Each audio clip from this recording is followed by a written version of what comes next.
Another question that we get quite often, as many other funeral directors do, is what makes up the cost of a funeral? In some cases, people ask, why does a funeral seem to be so expensive?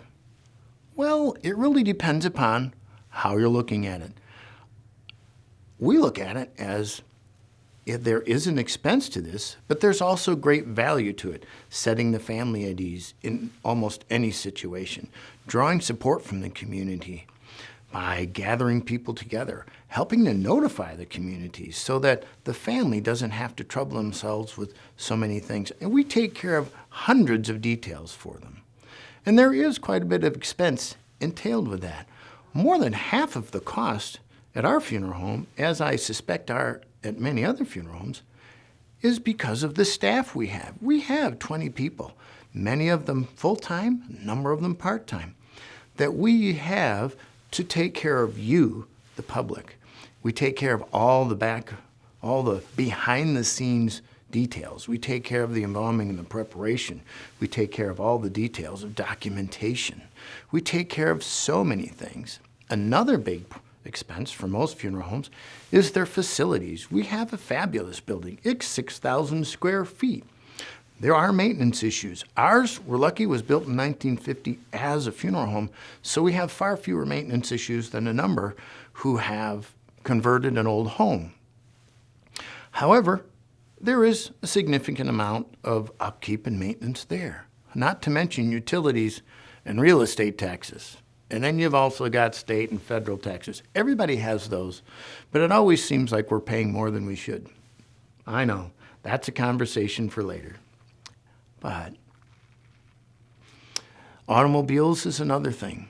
We do maintain a fleet of automobiles because we have to be ready to go night or day, 24 hours a day. We have service cars. We also have a beautiful new limousine and new coach. Those aren't inexpensive, but they are very much worth it because they're basically custom-built automobiles built to our specifications. And the families appreciate the ability to ride in the limousine or have us drive them to the cemetery, maybe pick them up at the home, and remove a lot of that worry about getting from point A to point B, or from home to the funeral home to the cemetery, maybe to the reception and back home again. We have the automobiles, the staff, and we do all that. That's what makes up a lot of the expense for funeral services. Oh, and I failed to mention that. If you look at two significant points in a family's history, are funerals, and another one is weddings. Weddings, you usually take months to plan, and there's all sorts of details. And when you break it down, we have a lot of the same details we take care of as you do in a wedding. We have to have the minister, we have to have the venue, we have to have the music, we have to have the people who are involved. You don't actually have a wedding dress, but you do have usually a casket or a cremation urn or cremation casket. We take care of all those details. Only instead of months to plan it, we usually have 3 to 4 days, and we do it quite well. But that's why we do all those things. A lot of people say, why do we have funerals? Why do you go to all that bother? Why do you go to all that fuss?